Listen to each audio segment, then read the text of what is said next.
You know what they say about Halloween? It's the one night a year when people show you who they really are. The irony wasn't lost on me as I watched my wife Alicia adjust her Catwoman mask in the hallway mirror, her leather outfit hugging curves that had stopped being exclusively mine somewhere along the way. "Greg, hurry up. We're already 20 minutes late," she called, her voice carrying that edge it had developed over the past few months. The same edge that cut through our conversations like a blade through tissue paper. I straightened my Superman cape and caught my reflection. 34 years old, restaurant manager, decent shape thanks to my boxing days, but standing there in that ridiculous costume, I felt like anything but a hero. More like Clark Kent without the phone booth transformation. "Coming, honey," I replied, though the endearment tasted like ash in my mouth. The October air bit through my costume as we walked the 3 blocks to Richard's house. My old college buddy had been throwing this Halloween block party for 5 years running, and it had become the social event of our little corner of suburban purgatory. Houses lined with jack-o'-lanterns, fake spiderwebs, and the kind of manufactured spookiness that made middle-class neighborhoods feel festive rather than frightening. Richard's house blazed with orange lights, music thumping from inside. Cars packed the driveway and lined the street. Through the windows, I could see the usual suspects, our neighbors, friends, acquaintances, all dressed up and ready to pretend they were someone else for a night. "There's Susie," Alicia practically squealed, waving at her best friend who was also dressed as Catwoman. Because apparently coordination was more important than originality. Susie Martinez had been Alicia's shadow since college, one of those friends who enabled every bad decision while offering just enough support to seem loyal. She spotted us and rushed over, her own leather outfit somehow managing to look cheaper than Alicia's. "Oh my God, you two look amazing," Susie gushed, though her eyes barely glanced at me. "Alicia, that costume is perfect on you. You're going to drive the men crazy tonight." I forced a smile. "What am I? Invisible?" "Oh, Greg, you look nice too," Susie added as an afterthought, the way you might compliment someone's participation trophy. We pushed through the front door into Richard's living room, which had been transformed into a haunted mansion complete with fog machine and strobe lights. The place was packed with costumed adults, drinks in hand, voices raised over the music. Pirates mingled with princesses, zombies chatted with superheroes, and everyone seemed to be having the time of their lives. "Greg, Superman." Richard appeared at my elbow, dressed as a vampire, complete with fake blood dripping from the corner of his mouth. "Glad you made it, man. Bar's in the kitchen, there's a keg on the back porch, and Carol made those little sandwiches you like." Richard Richard Collins, had been my roommate freshman year, and somehow we'd stayed friends through all the usual life transitions. Marriage, careers, mortgages, the slow drift that happens when you realize you're adults now and friendship requires actual effort. "Thanks, Rich. Place looks great." I meant it. Richard always went all out for his parties, and this one was no exception. "Your wife's already making friends," he said, nodding toward the kitchen where Alicia and Susie had gravitated toward a group that included several men I didn't recognize. I followed his gaze and felt my stomach tighten. Alicia was laughing at something one of them had said, her hand resting on his forearm in that casual way that wasn't casual at all. The guy was built like a brick wall, dressed as Tarzan in what had to be the most ridiculous costume I'd seen all night. Basically a loincloth and a lot of exposed muscle. "Who's the ape man?" I asked, trying to keep my voice light. "Dominic something. Works at the factory with my neighbor Jim. Seems like a decent guy, though he's been making the rounds with the ladies all night." "Decent guy." "Right." I watched as Tarzan leaned down to whisper something in Alicia's ear, close enough that his breath would have tickled her neck. She threw her head back and laughed, the kind of genuine, delighted laugh I hadn't heard from her in months. "I'm going to get a drink," I announced. The kitchen was crowded, bodies pressed together in the warm space that smelled like beer, perfume, and the lingering aroma of Richard's famous chili. I squeezed through the crowd, nodding at familiar faces, making small talk with neighbors whose names I should have remembered but didn't. "Greg!" Carol, Richard's wife, appeared beside me dressed as a witch. "How are you holding up? I know the restaurant business has been tough lately." "Can't complain," I lied smoothly. The truth was, our location had been struggling since the new chain restaurant opened across the street, but that wasn't party conversation. "Great party, as always." "Thanks. Oh, have you met Dominic? He's new to the neighborhood." Before I could protest, Carol was dragging me toward the group where my wife was still holding court. Up close, Dominic was even more impressive and more ridiculous. The guy had to be 6'4", with the kind of physique that screamed gym membership and protein shakes. His costume consisted of a brown loincloth, fake leopard skin draped over one shoulder, and enough body oil to lubricate a small engine. He looked like he'd stepped out of a 1950s Tarzan movie, if Tarzan had spent his formative years at Gold's Gym instead of the jungle. "Dominic, this is Greg, Alicia's husband," Carol announced cheerfully. Dominic turned and extended a hand the size of a baseball mitt. His grip was firm enough to crack walnuts, and he held it just a beat too long. "Hey, there, Superman. Your wife's been telling us about your restaurant. Sounds like a cool gig." "It pays the bills," I replied, reclaiming my hand and flexing my fingers to make sure they still worked. "Dominic was just telling us about his workout routine," Alicia chimed in, her eyes bright with interest. "He deadlifts 400 pounds. "Impressive," I said, though what I was thinking was more along the lines of compensating for something. I used to box, myself. Different kind of training. "Boxing, huh?" Dominic's smile was all teeth. "That's cute. More of a thinking man's sport, right? All about strategy and footwork."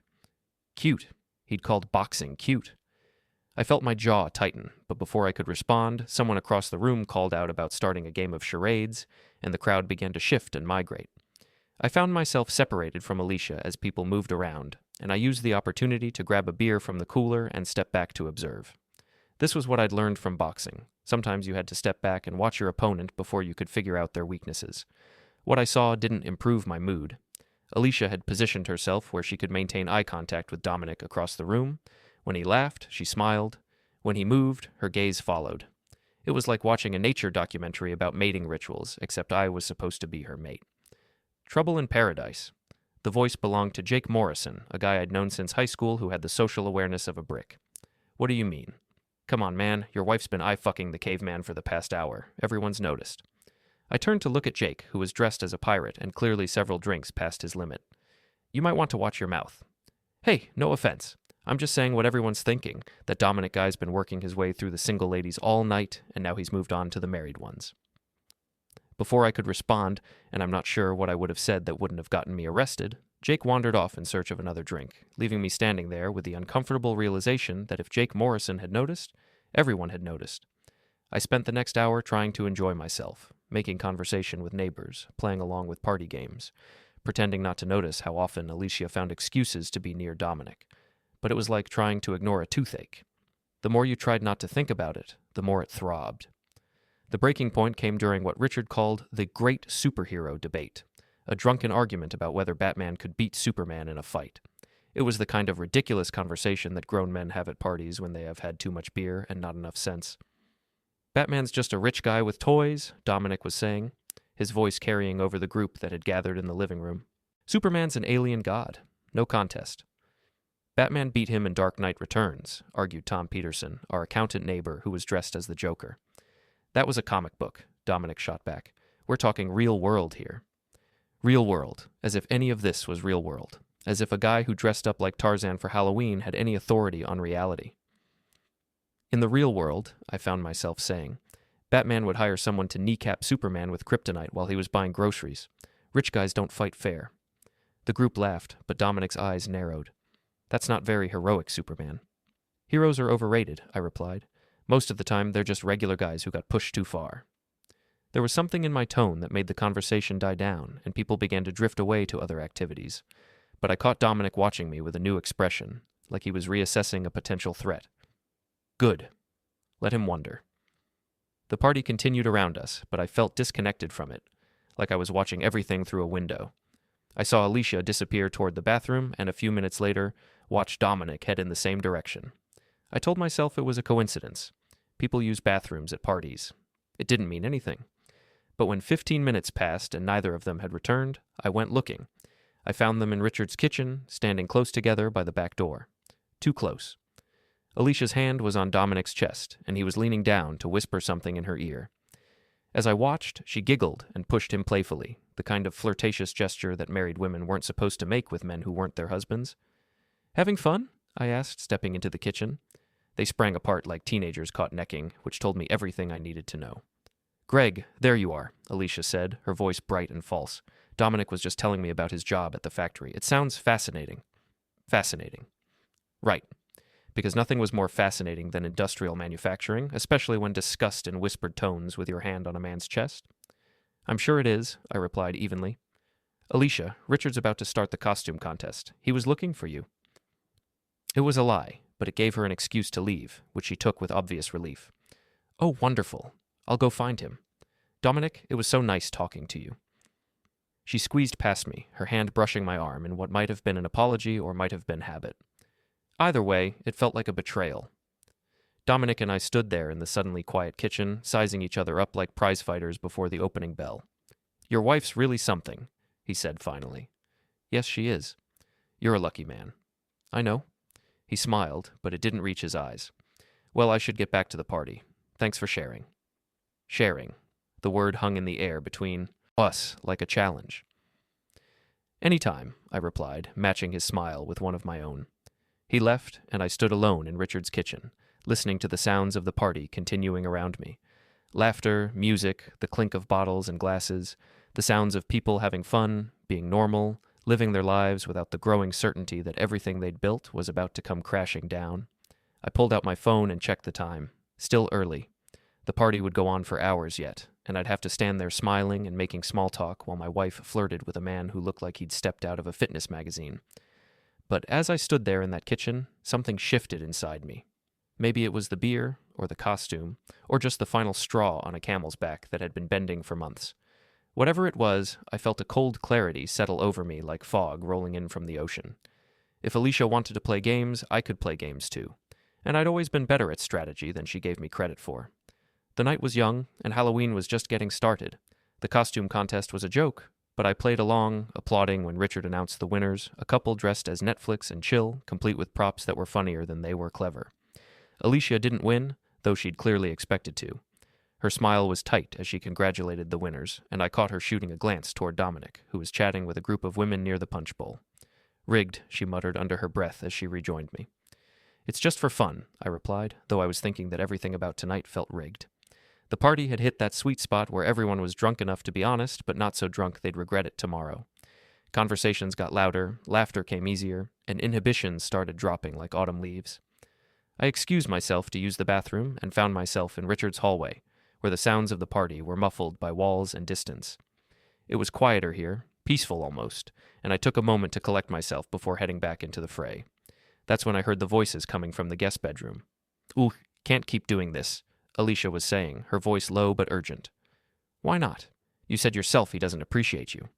Dominic's voice was unmistakable, that deep rumble that had been charming women all night. I froze, my hand halfway to the bathroom door handle. It's not that simple, Alicia replied. He's my husband. Husband who works 60 hours a week and comes home too tired to notice how beautiful you are. There was a pause, and I found myself holding my breath. You noticed, she said softly. Hard not to. You're the most stunning woman here tonight. Another pause, longer this time.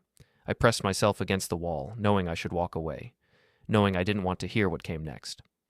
We should go back, Alicia said, but her voice lacked conviction. In a minute. I like having you to myself. Dominic? What? We're just talking. Are we? I'd heard enough. More than enough. I walked back toward the party on unsteady legs, my mind reeling with the implications of what I'd just overheard. Just talking. Right. The way teenagers just talk when they sneak off together at parties. Back in the living room, the party continued obliviously around me. Richard had put on music from the 80s, and people were dancing with the kind of enthusiasm that only comes from nostalgia and alcohol. I grabbed another beer and positioned myself where I could watch the hallway. 5 minutes later, Alicia emerged, her hair slightly mussed, her lipstick freshly applied. She looked around the room until she spotted me, then made her way over with a smile that seemed too bright. There you are. I was looking for you. I was right here, I replied. Where were you? Bathroom. There was a line. The lie came so easily it was almost impressive. Dominic appeared a few minutes later, his costume somehow looking even more ridiculous now that I knew what kind of man was wearing it. He caught my eye across the room and raised his beer in a mock toast, that same predatory smile playing at his lips. I'm going to get some air, I announced. Want company? Alicia asked, but she was already looking past me toward where Dominic was holding court with a new group of admirers. I'm good. Richard's backyard was decorated with the same attention to detail as the house. Fake tombstones, skeleton hands reaching up from flower beds, motion-activated ghosts that jumped out when you walked past. It would have been impressive if I'd been in the mood to appreciate it. Instead, I found myself standing by the back fence, looking up at stars that were barely visible through the suburban light pollution, trying to process what I'd learned. My wife was having an affair, or was about to, or wanted to. The specifics didn't matter as much as the reality of it, which sat in my stomach like a stone. Rough night? I turned to find Jake Morrison stumbling toward me, still dressed as a pirate, still several drinks past his limit. Just needed some air. Yeah, I saw your wife with the muscle-bound guy. That's gotta sting. Jake, I'm really not in the mood for... Look, I know we're not close, but I've been married 15 years. Want some advice? I didn't, but Jake was drunk enough to give it anyway. Fight for her. Don't let some gym rat waltz in and take what's yours. You're a good guy, Greg. Don't let her forget that. Fight for her. The advice was well-intentioned, but it assumed she was worth fighting for. It assumed she wanted to be fought for. It assumed a lot of things that I was no longer sure were true. Thanks, Jake. I'm serious, man. Marriage is work. Sometimes you gotta remind your wife why she married you in the first place. He clapped me on the shoulder and wandered back toward the house, leaving me alone with my thoughts and the distant sounds of the party continuing without me. When I finally went back inside, I found Alicia exactly where I'd expected to, in Dominic's orbit, laughing at his jokes, touching his arm, playing with her hair in that unconscious way women do when they are attracted to someone. Susie was there too, hanging on Dominic's other side like a remora on a shark. But it was clear who had his attention. His eyes kept drifting back to Alicia, and she was eating it up like candy. Greg! Richard appeared beside me, vampire cape slightly askew. You okay, man? You look like someone stole your lunch money. Just tired. Long week at the restaurant. Well, stick around. I'm about to break out the karaoke machine. You know how much fun that gets. Karaoke. Because nothing said good time like watching drunk people butcher classic songs while your wife flirted with another man. The karaoke machine was, predictably, a hit. People lined up to embarrass themselves, and the crowd cheered for even the most tone-deaf performances. It was the kind of wholesome fun that made you forget, temporarily, that adults were just children with mortgages and responsibilities. Dominic naturally chose Eye of the Tiger, which he performed with the kind of over-the-top machismo that should have been embarrassing, but somehow worked for him. The crowd ate it up, especially the women, especially Alicia. When he finished, he handed the microphone to her with a flourish. Your turn, beautiful. She protested, but not very hard, and soon she was up there singing I Will Survive, with a passion that felt pointed. Every time she hit the chorus, her eyes found mine across the room, and I wondered if she was trying to tell me something. The song ended to thunderous applause, and Dominic was the first to reach her as she stepped down from the makeshift stage. He pulled her into a congratulatory hug that lasted too long and involved too much contact. That's when I snapped. I crossed the room in 6 steps, my Superman cape flowing behind me like I actually was the Man of Steel. The crowd parted as I approached, sensing the change in atmosphere the way animals sense earthquakes. Alicia, I said, my voice cutting through the music and conversation, we need to talk. She looked up at me, still in Dominic's arms, her eyes wide with something that might have been guilt or might have been annoyance. Greg, what's wrong? We're just having fun. Are we? Because it looks like you're having fun with someone else's husband. The words hung in the air like smoke from a fire. Conversation stopped. People turned to stare. Someone turned down the music. What's that supposed to mean? Alicia demanded, stepping away from Dominic, but not far enough. It means I've been watching you two all night, and I don't like what I'm seeing, Dominic. Stepped forward, and suddenly we were standing face to face, Superman and Tarzan, civilization and savagery, cuckold and conqueror. Hey now, friend, he said, his voice calm, but his eyes hard. No need to make a scene. We're all adults here. Adults don't grope other men's wives. Nobody's groping anybody. We were just dancing. That wasn't dancing. That was foreplay. Someone in the crowd gasped. I think it might have been Carol. The circle of onlookers grew wider, like they were expecting a fight and wanted good seats for the show. Greg, you're embarrassing yourself, Alicia hissed, her face flushed with anger or shame or both. I'm embarrassing myself. I'm not the one who's been throwing myself at a stranger all night. I haven't been throwing myself at anyone. Really? Because from where I'm standing, it looks like you've forgotten you're married. The crowd was dead silent now, hanging on every word like we were performing Shakespeare instead of having a marital meltdown at a Halloween party. Dominic put his hand on my shoulder, and I shrugged it off like it was on fire. Look, Superman, maybe you should take your wife home and sleep this off. You've had a lot to drink. Don't touch me, I said, my voice low and dangerous. And don't tell me what to do with my wife. Then maybe you should pay more attention to her instead of working all the time. The words hit like a physical blow. How did he know about my work schedule? How did he know anything about our marriage? I looked at Alicia, and the guilt written across her face told me everything I needed to know. You told him, I said, my voice barely above a whisper. You told him about us. Greg, it's not what you think.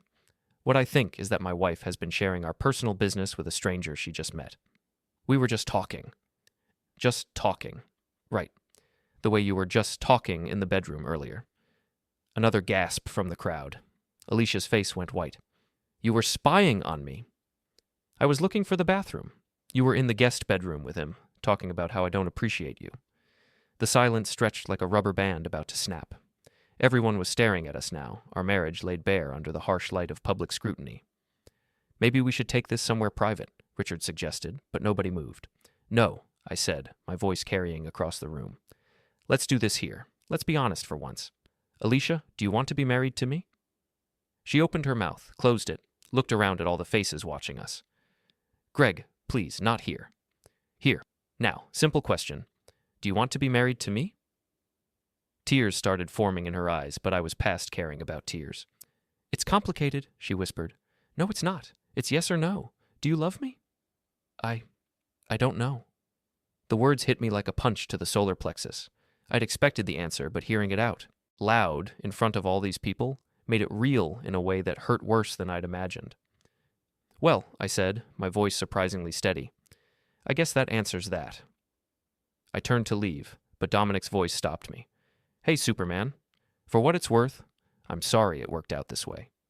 I turned back to face him, this muscle-bound idiot in his ridiculous costume who had just helped destroy my marriage. No, you're not, I said, but you will be. Then I walked out of that party, through the crowd of costumed onlookers, past the Halloween decorations and fake tombstones, into the night air that suddenly felt like freedom. Behind me, I could hear the murmur of voices starting up again, the party trying to recover from the bomb I'd just detonated in the middle of it. Let them talk, let them gossip, let them pick apart my marriage like vultures on roadkill.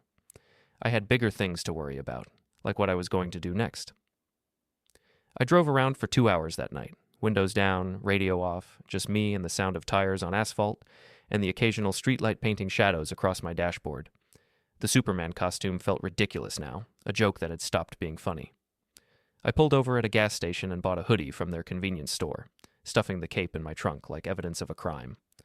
My phone buzzed constantly. Texts from Richard, missed calls from Alicia, voicemails I didn't want to hear.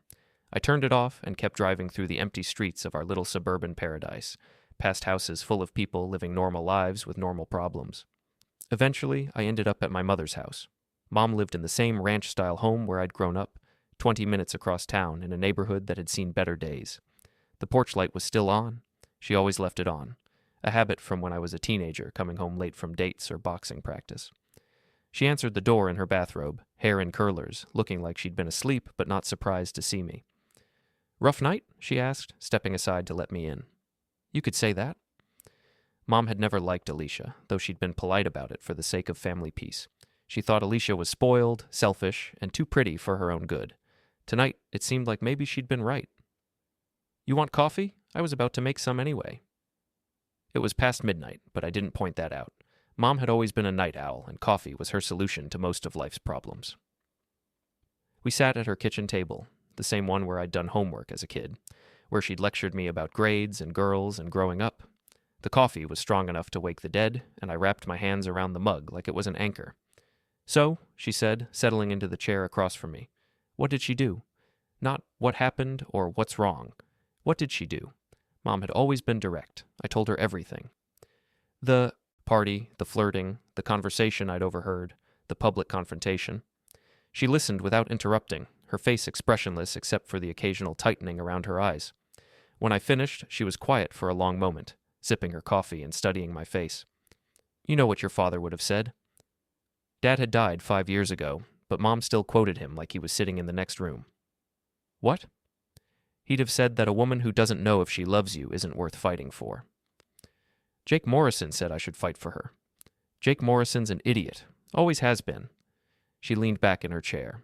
Greg, honey, I'm going to tell you something, and you're not going to like it. I braced myself. This didn't start tonight. Women don't just suddenly decide they don't know if they love their husbands. This has been building for a while. She was right, and I'd known it on some level. The distance, the arguments, the way Alicia had been pulling away for months. I'd told myself it was stress, work, the normal ups and downs of marriage. But deep down, I'd known something was wrong. So, what do I do? That depends. Do you want to save your marriage, or do you want to save your dignity? Can't I have both? Not with her, you can't. The words stung because they rang true. Alicia had humiliated me in front of half the neighborhood, and even if we somehow worked things out, everyone would remember the night Superman got cuckolded by Tarzan. My phone buzzed on the table. I'd turned it back on, and the messages were piling up. Alicia. Greg, please come home. We need to talk. Richard.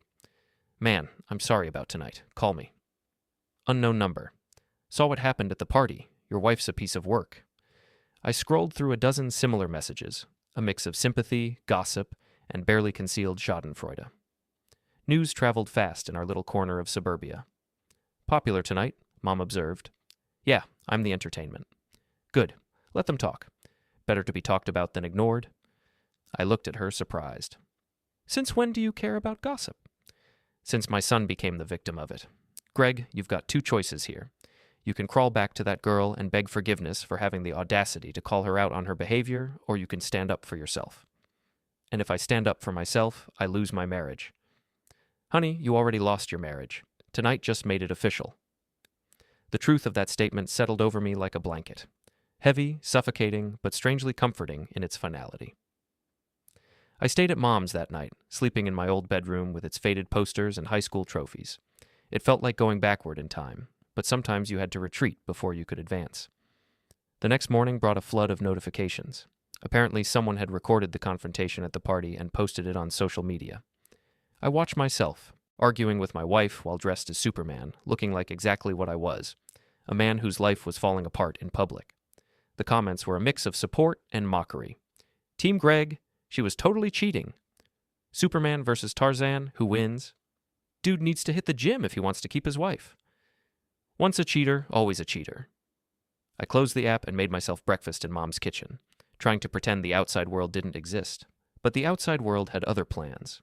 Alicia showed up around noon, still beautiful despite the obvious lack of sleep. She traded her Catwoman costume for jeans and a sweater, looking like the woman I'd married instead of the stranger I'd confronted last night. We need to talk, she said when Mom answered the door. He doesn't want to see you, Mom replied. But I appeared behind her before she could close the door. It's okay, Mom. We can talk. We sat on the front porch, far enough apart that we weren't touching, but close enough that I could smell her perfume. The same perfume she'd been wearing when she let Dominic whisper in her ear. I'm sorry, she began, but the words sounded rehearsed. For what, specifically? For letting things get out of hand last night. That's not an apology, Alicia. That's an excuse. She sighed, running her hands through her hair in frustration. What do you want me to say, Greg? That I'm a terrible person? That I planned this? I want you to tell me the truth. Are you having an affair? No. God, no. I just met him last night. But you wanted to. She was quiet for a long moment, and I had my answer. I don't know what I want anymore, she said finally. I feel like we're strangers living in the same house. You work all the time, I'm home alone, and when we are together, we barely talk. So you decided to talk to Dominic instead. It wasn't like that. He paid attention to me. He made me feel attractive, interesting. When was the last time you made me feel that way? The question hung between us like an accusation. She wasn't wrong. I had been working too much, taking her for granted, letting our marriage run on autopilot while I focused on keeping the restaurant afloat. But that didn't excuse what she'd done. So this is my fault. It's both our faults. We let this happen. I let you flirt with another man? I let you tell him our personal business? I let you sneak off to bedrooms with him? We were just talking. Stop saying that. I know what I saw, Alicia. I know what I heard. She started crying then, the kind of tears that were supposed to make me feel guilty for being angry. Once upon a time, they would have worked. I don't want to lose you, she whispered. Then why did you tell him you didn't know if you loved me? Because I was confused, because I've been unhappy, and he made me feel something I hadn't felt in a long time. What? What did he make? You feel? Desired, wanted, like I mattered. Each word was a knife between the ribs, not because they weren't true, but because they were. And I don't make you feel that way? Not lately, no. We sat in silence, watching cars drive past, normal people going about their normal lives while ours imploded in slow motion. So where does that leave us? I asked finally. I don't know. A friend of mine said I should tell you I want a divorce and see if you'll beg. The words hit me like a physical blow. A friend of hers, probably Susie, or one of her other enablers who thought marriage was a game where the winner was whoever cared less. And is that what you want? To see if I'll beg? She looked at me with something that might have been hope or might have been calculation. Would you? The question revealed everything I needed to know about where we stood. She wasn't asking if I loved her or if I wanted to work things out. She was asking if I would humiliate myself for her entertainment. No, I said quietly. I wouldn't. Something shifted in her expression, like she'd been expecting a different answer. So that's it? You're giving up? I'm not giving up, Alicia. I'm just not going to beg you to love me. She stood up, smoothing down her sweater with hands that shook slightly. I need time to think. Take all the time you need. I'll be at Mom's. She walked to her car without looking back, and I watched her drive away, wondering if I'd just saved my marriage or ended it. My phone buzzed with a text from an unknown number. Saw your wife leaving? You're better off without her. Trust me. I was starting to think the anonymous texters might be right, but I was also starting to think that being right wasn't enough anymore. It was time to stop being Superman and start being the villain. After all, heroes always played fair, and look where that had gotten me. 3 days of living at my mother's house was enough to remind me why I'd moved out at 18. She meant well, but her version of support involved a constant stream of casseroles, unsolicited advice, and pointed comments about that woman who had broken her son's heart. On Wednesday morning, I drove back to my house, our house, to pick up some clothes and found Alicia's car in the driveway. She was in the kitchen when I walked in, sitting at the table with her laptop open and papers spread around her like she was conducting business. Greg, I didn't know you were coming by. It's my house too, for now. She closed the laptop quickly, but not before I caught a glimpse of what looked like a dating profile. The knife twisted a little deeper. We need to talk about practical things, she said, gathering the papers into a neat stack. Bills, the mortgage, how we're going to handle this. Handle this? Like our marriage was a problem to be managed rather than a relationship to be saved. What did you have in mind? I think we should separate officially, give each other space to figure out what we want. What she wanted, she meant. What I wanted had stopped mattering the moment she decided to test whether I'd beg for her love. Fine, I'll find an apartment. You don't have to move out right away. We can take turns staying here until we figure out something more permanent. How civilized. How mature. How completely bloodless. Actually, I think I'll move out this weekend. Clean break. Something flickered across her face. Disappointment, maybe, or surprise that I wasn't fighting harder. If that's what you want. It's what you want, Alicia. I'm just making it easy for you. I went upstairs to pack more clothes, leaving her sitting at our kitchen table with her papers and her plans for a life that didn't include me. That afternoon, I drove to Richard's house. He was in his garage, tinkering with a motorcycle he'd been restoring for 3 years without making any visible progress. Greg, how you holding up, man? I've been better. Thanks for checking on me. That was some party the other night. I'm sorry it went down like that. Not your fault. You throw a party, people show their true colors. Richard set down his wrench and leaned against the workbench. For what it's worth, I think you handled it better than most guys would have. By making a scene in front of half the neighborhood? By calling her out on her bullshit. Most guys would have pretended not to notice. We talked for an hour about marriage, divorce, and the various ways life could kick you in the teeth when you weren't looking. Richard had been through his own rough patch a few years back. Not infidelity, but the kind of slow drift that happened when two people stopped putting in effort. You know what saved us? He said as I was getting ready to leave. We remembered that we were supposed to be on the same team. Sounds like you and Alicia forgot that somewhere along the way. Hard to be on the same team when one of you is playing for the other side. Yeah, that'll do it. That evening, I went to Mickey's gym, the same place where I'd learned to box 15 years ago. Mickey Torino was still there, still training kids and old-timers who thought they had something to prove. Greg fucking Morrison, Mickey called out when he saw me. Where the hell you been? Getting soft, I replied, though that wasn't entirely true. I'd kept in decent shape, just not fighting shape. Well, let's fix that. Gloves are where they always were. I spent 2 hours hitting the heavy bag, working the speed bag, remembering what it felt like to move with purpose. Boxing had always been meditation for me. The rhythm of the punches, the burn in my shoulders, the simple clarity of violence contained within rules. "You got something eating at you," Mickey observed as I unwrapped my hands. "Wife troubles." "Ah, the eternal problem. She cheating?" "Working. On it." "You want some advice from an old man who's been married 4 times?" "Sure." "Don't fight for a woman who don't want to be fought for, but if someone disrespects you, you make sure they remember it." I thought about that on the drive home. Back to Mom's house, I corrected myself. Home was becoming a relative concept. The next morning brought a text from Susie. "We need to talk. Meet me at Starbucks on 5th Street at 2 p.m. Interesting. Alicia's best friend wanted to meet without Alicia present. That suggested either an ambush or intelligence gathering. Either way, it could be useful. Susie was already there when I arrived, sitting in a corner booth with her hands wrapped around a latte like it was a lifeline. She looked nervous, which was unusual for someone who normally had the confidence of a woman who'd never been told no. "Thanks for coming," she said as I sat down across from her. "What's this about, Susie?" "Alicia doesn't know I'm here." "I figured. What do you want?" She took a sip of her latte, buying time, then looked me straight in the eye. "I want you to know that I told her she was making a mistake." "With Dominic?" "With all of it. The flirting, the way she's been handling things." I studied her face, looking for tells. Susie had always been a decent liar, but she was nervous today, and nervous people made mistakes.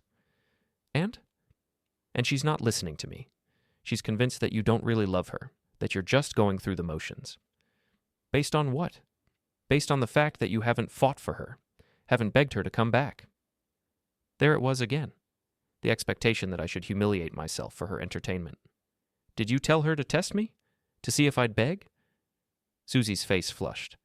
"It wasn't like that." "What was it like?" I said that if she really wanted to know how you felt, she should be direct about it." "By threatening divorce?" "By being honest about her feelings." I leaned back in my chair, studying this woman who had been poisoning my marriage with her advice. "Susie, let me ask you something. Are you happy?" "What?" "In your life. Are you happy?" "I don't see what that has to do with—" "Because from where I sit, it looks like you've been encouraging my wife to blow up her marriage because misery loves company." Her face went white. "That's not true. Isn't it? When was the last time you were in a serious relationship? When was the last time you encouraged Alicia to work on her marriage instead of looking for attention from other men?" "I want what's best for her." "No, you want what's best for you. You want her single and available to be your partner in whatever middle-aged mean girl bullshit you two get up to." I was being cruel, but I was past caring about Susie's feelings. "You're wrong," she said, but her voice lacked conviction. "Am I?" "Because it seems to me like every piece of advice you've given her has been designed to push her away from me." I stood up to leave, then turned back. "Tell me something, Susie. What did you think of Dominic?" "What do you mean?" "At the party. What was your impression of him?" She hesitated. "He seemed nice." "Nice. Right. Did you know he was hitting on you before he moved on to my wife?" Her face went pale. "What?" "Oh yeah, I watched him work the room.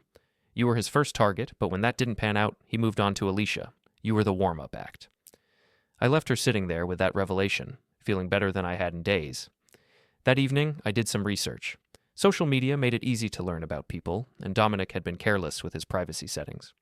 I learned that he was recently divorced, worked at the plastics factory outside town, and had a pattern of dating women who were already in relationships. His ex-wife's Facebook page was a goldmine of information: photos of bruises with captions about accidents, posts about emotional abuse, friends commenting with support and suggestions to get out while you can. Dominic wasn't just a homewrecker, he was a predator. I screenshotted everything, then started making a plan. If Alicia wanted to play games, I could play games too.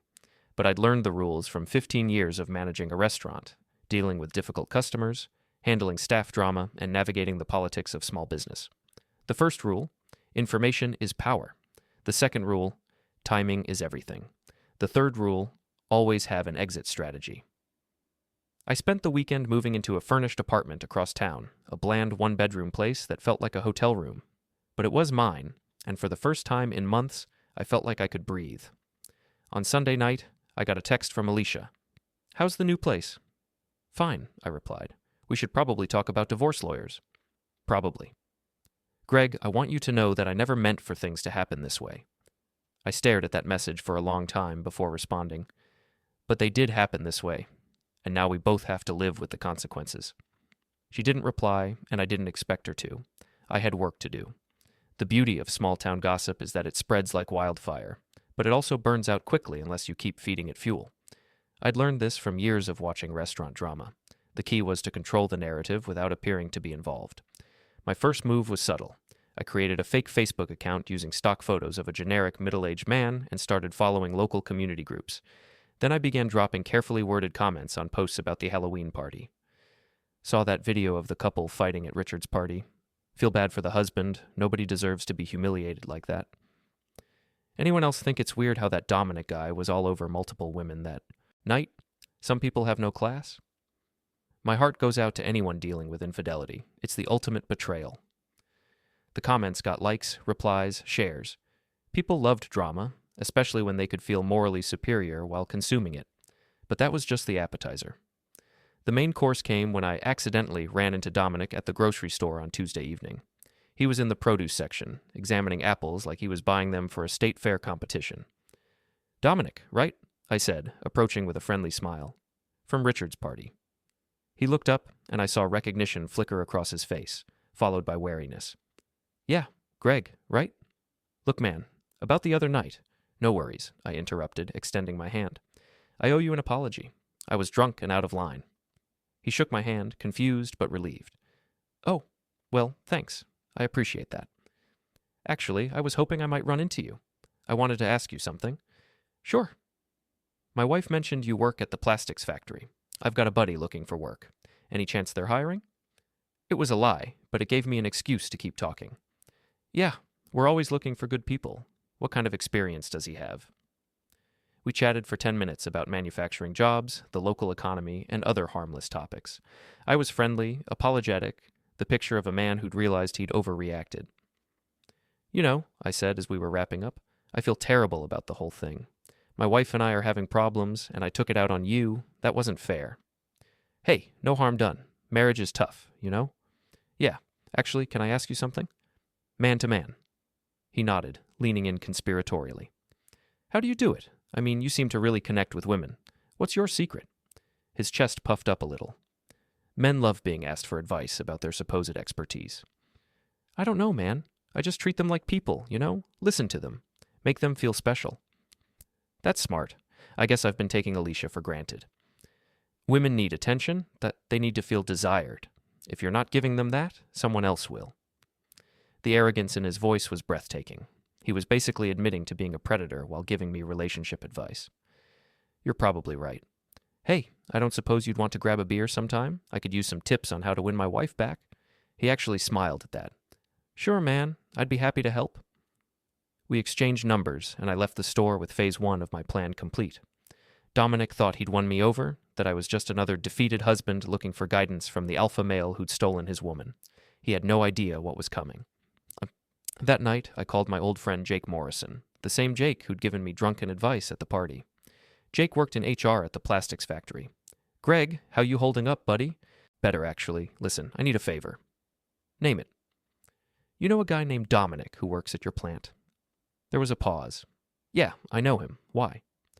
"Just curious about his background. He's been involved in my situation." "Ah, shit. The muscle-bound guy from the party?" "That's the one."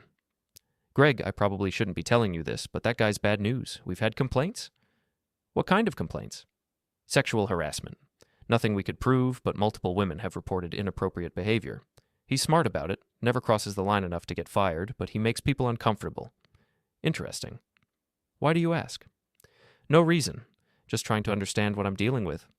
"Be careful with that guy, Greg. He's not as harmless as he looks." After I hung up, I sat in my apartment staring at the wall, processing what I'd learned. Dominic wasn't just an opportunist. He was a serial harasser with a pattern of targeting vulnerable women. Women like my wife, who felt neglected and was looking for validation. The next morning, I drove to Alicia's workplace. She was a marketing coordinator for a mid-sized insurance company, the kind of corporate job that paid well but slowly crushed your soul. I knew her schedule, knew she took lunch at 12:30 every day. I waited in the parking lot until I saw her come out, then followed at a distance. She drove to Panera Bread, our old lunch spot from when we were dating. I watched through the window as she sat alone at a table, picking at a salad and checking her phone constantly. After 20 minutes, Dominic showed up. They embraced like old friends, which was interesting since they'd supposedly just met at the party 5 days ago. Either they'd been in contact since then, or I'd been wrong about when their relationship started. I took photos through the window, nothing invasive, just documentation of a public meeting. Then I went inside and sat at a table where I could hear their conversation without being seen. Told him we were just friends, Alicia was saying. And he believed you? I think so. He seemed calmer when I saw him yesterday. Good. The last thing we need is him making more scenes. We. They were a we now. I feel terrible about this, Alicia continued. I never meant for things to get so complicated. Hey, it's not your fault your husband couldn't handle seeing you with a real man. A real man. I gripped my coffee cup hard enough to leave fingerprints in the ceramic. Don't say that. Greg's a good person. If you say so, but good people don't humiliate their wives in public. The gaslighting was masterful. He was rewriting history, making me the villain in a story where I'd caught my wife having an emotional affair. Maybe you're right, Alicia said quietly. I know I'm right. You deserve better than someone who works all the time and takes you for granted. He's been under a lot of stress with the restaurant. There's always something, isn't there? There's always an excuse for why he can't give you the attention you deserve. I listened to him systematically tear apart my marriage, using information Alicia had given him to build a case against me. It was like watching a prosecutor present evidence to a jury, except the defendant wasn't there to offer a defense. After an hour, they left separately. Alicia looked guilty but determined, like someone who'd just made a difficult decision. I knew what that decision was. That evening, I got a text from her. Can we meet tomorrow? There's something I need to tell you. I replied, Sure. Your place or mine? Yours. 7 o'clock? I'll be there. I spent the rest of the evening preparing for what I knew was coming. She was going to ask for a divorce, probably using the exact script Dominic had fed her about deserving better. But I had a script of my own. At exactly 7 o'clock, she knocked on my apartment door. She looked beautiful, as always, but there was something different in her posture. Confidence, maybe, or resolution. Thanks for agreeing to meet, she said, settling into the chair across from my couch. Of course. What did you want to talk about? She took a deep breath. I've been doing a lot of thinking since we separated. And I think we both know this marriage isn't working. Do we? Greg, be honest. When was the last time you were truly happy with me? Not content, not comfortable, but actually happy. It was a good question, and I took my time answering it. I was happy at Richard's party before I realized you were flirting with another man. She flinched. That's not what I meant. But it's the truth. I was happy until I realized my wife was shopping for my replacement. I wasn't shopping for anything. I was just talking to someone who made me feel good about myself. By telling him our personal business, by sneaking off to bedrooms with him. We never did anything inappropriate. Alicia, I saw you having lunch with him today. Her face went white. You were spying on me. I was having lunch at the same place. You two looked very cozy for people who never did anything inappropriate. She stood up, pacing to the window. This is exactly why we can't make this work. You don't trust me. Should I? Yes, I've never cheated on you. Not physically, maybe, but you've been having an emotional affair with him since the party, haven't you? She was quiet for a long moment. I want a divorce, she said finally. I know. What do you mean, you know? Your friend told you to tell me you wanted a divorce and see if I'd beg, right? She turned from the window, her face flushed. It's not about that. Isn't it? Isn't this whole thing just a test to see how much I'll humiliate myself for your entertainment? Greg, please. I stood up and walked to my bedroom, returning with a manila envelope. What's that? She asked. Divorce papers. Already filled out, already signed. I handed her the envelope, and she stared at it like it was a snake. You already filed for divorce? I had them drawn up yesterday. All they need is your signature. She opened the envelope with shaking hands, scanning the documents. You're not asking for alimony. You're giving me the house. I don't want your money, Alicia, and I don't want to fight over property. I don't understand. Your friend said I should beg. Well, here's my answer. She looked up at me, and for the first time since this whole thing started, I saw something that might have been panic in her eyes. Greg, wait, maybe we're moving too fast. Maybe we should try counseling first. Why? So you can keep seeing Dominic while we work on our marriage. I'm not seeing Dominic. You had lunch with him today. You've been texting him. You've been lying to me about it. How do you know about the texts? I smiled. Lucky guess, but thanks for confirming it. She sank back into the chair, the divorce papers scattered around her feet. This isn't how I wanted this to happen, she whispered. How did you want it to happen? Did you want me to beg you not to leave? Did you want me to promise to change, to be better, to compete with your boyfriend for your attention? He's not my boyfriend. Yet. We sat in silence for several minutes, the weight of 8 years of marriage settling between us like dust. I thought you'd fight for me, she said finally. I thought you were worth fighting for. The words hit her like a physical blow. She gathered up the divorce papers with hands that shook. I'll have my lawyer look these over. Take your time. There's no rush. She stood to leave, then turned back at the door. For what it's worth, I did love you. I do love you. I know, I replied. But love isn't enough when one person has already checked out. After she left, I poured myself a drink and sat in my empty apartment, feeling something I hadn't felt in months. Relief. The marriage was over, but the game was just beginning, and I was finally ready to play. 2 weeks after Alicia signed the divorce papers, Richard called with an invitation that was either perfectly timed or cosmically ironic. I'm throwing another party, he said. Nothing big, just a few people. Carol thinks it might help clear the air after, After my wife publicly humiliated me, and I responded by serving her divorce papers? Yeah, that. I considered declining. The smart play was to stay away, let the gossip die down, start fresh somewhere else. But I'd never been accused of being smart. Who's coming? The usual crowd, some neighbors, work friends. I think Alicia might show up. With her boyfriend? I don't know, man. Maybe. Look, you don't have to come if it's too weird. No, I'll be there. Might be fun. Fun wasn't exactly the word I'd use, but it would definitely be something. I spent the afternoon preparing, not for a party, but for a performance. I'd learned something important over the past few weeks. People loved a good story, especially one with a clear villain and a sympathetic victim. The trick was making sure you were the right character. At 7 o'clock, I knocked on Richard's door, carrying a bottle of expensive whiskey and wearing my best smile. Greg, you made it. Richard seemed genuinely relieved to see me. How you doing, man? Better every day. The party was smaller than the Halloween gathering, maybe 20 people scattered around Richard's living room and kitchen. I recognized most of them, neighbors, mutual friends, the usual suspects from our social circle. And there, standing by the fireplace in a black dress that hugged her curves, was Alicia. She was alone, which surprised me.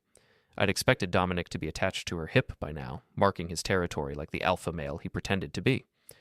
Greg, Carol appeared at my elbow with a drink. I'm so glad you came. How's the new apartment? Good. Quiet. I'm getting used to living alone. Well, you look great. Really, divorce suits you. It was a backhanded compliment, but I took it in the spirit it was intended. Carol meant well, even if she had the social grace of a bulldozer.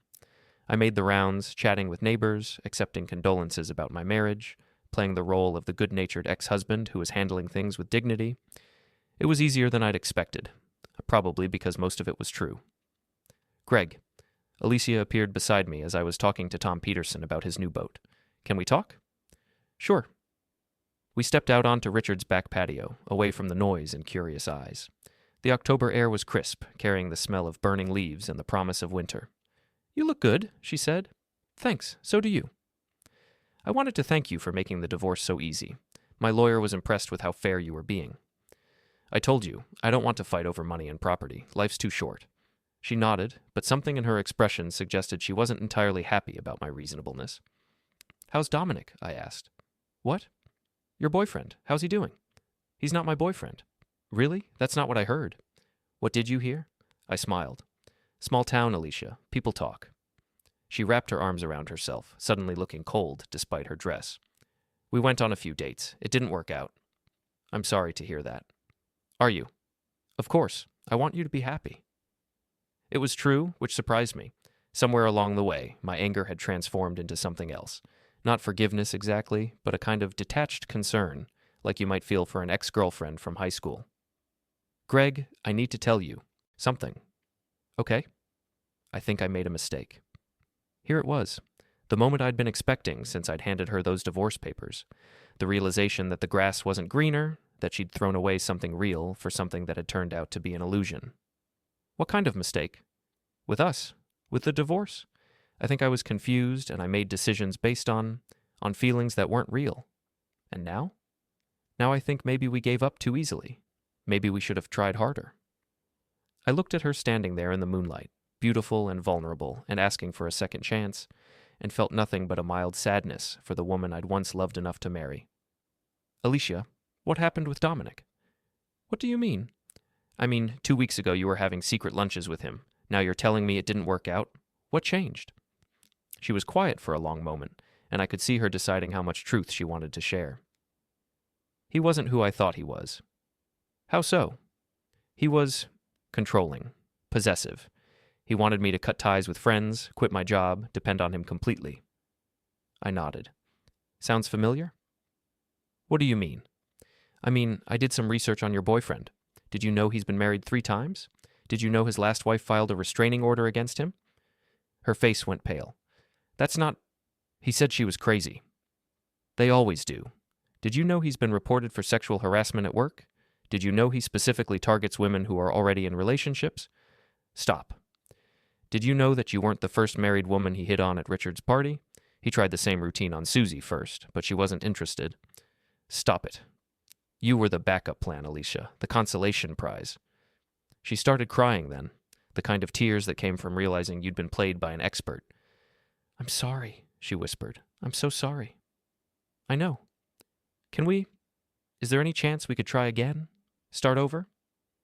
I looked at her, this woman I'd shared 8 years of my life with, and felt the last traces of anger drain away. No, I said gently. There isn't. Why not? Because you didn't just cheat on me, Alicia. You tested me. You wanted to see if I'd beg for your love, and when I didn't, you were disappointed. That's not true, isn't it? Even now, you're not here because you realized you love me. You're here because Dominic turned out to be a predator and you're scared of being alone. She flinched like I'd slapped her. That's cruel. It's honest. There's a difference. We stood there in silence, the sounds of the party drifting out from the house. Laughter, conversation, the clink of glasses. Normal people having a normal evening while our marriage officially ended on Richard's back patio. So, what happens now? She asked. Now you go back to the party and tell people we had a nice conversation. You finish your drink, say goodbye to Richard and Carol, and go home to start figuring out who you are when you're not married to me. And you? I do the same thing. She wiped her eyes, trying to repair the damage the tears had done to her makeup. I really did love you, you know. I know, but you love the idea of something better more. She started to say something else, then stopped. Instead, she kissed me on the cheek, a soft goodbye that smelled like perfume and regret. Take care of yourself, Greg. You too. She went back inside, and I stayed on the patio for a few more minutes, looking up at stars that were barely visible through the suburban light pollution. The same stars I'd looked at from the same patio 2 weeks ago, when my world was falling apart and I thought my life was over. Now I felt something I hadn't experienced in months. Possibility. When I went back inside, Alicia was gone. People were starting to leave, the party winding down into that comfortable exhaustion that marked a successful evening. Everything okay? Richard asked as I helped him collect empty bottles. Yeah, everything's fine. She looked upset when she left. She'll be okay. We both will. Richard studied my face, looking for cracks in the facade. You sure about that? Positive. And I was. For the first time since that Halloween party that felt like a lifetime ago, I was absolutely certain about something. My marriage was over, my wife was gone, and my old life had been demolished as thoroughly as a building marked for destruction. But I was still standing, and sometimes that's all you need to build something new. I finished helping Richard clean up, said goodbye to the remaining guests, and drove back to my apartment through empty streets lined with houses full of people living their normal lives. At a red light, I caught my reflection in the rearview mirror. I looked older than I had 2 weeks ago, but not defeated. Tired, maybe, but not broken. My phone buzzed with a text from an unknown number. Saw you at the party tonight. You handled that with class. She doesn't know what she lost. I deleted the message without replying and drove the rest of the way home in silence. Back in my apartment, I poured myself a drink and sat in my chair by the window, looking out at the city lights and thinking about second chances and new beginnings.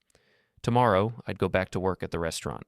I'd deal with suppliers and staff schedules and customer complaints and all the mundane details that make up a life. But tonight, I was free. Free from a marriage that had become a prison. Free from a woman who had tested my love and found it insufficient. Free from the man I'd been when I thought keeping the peace was more important than keeping my dignity. I raised my glass to the window, to the city, to whatever came next. Here's to new beginnings, I said to the empty room. And for the first time in months, I meant it.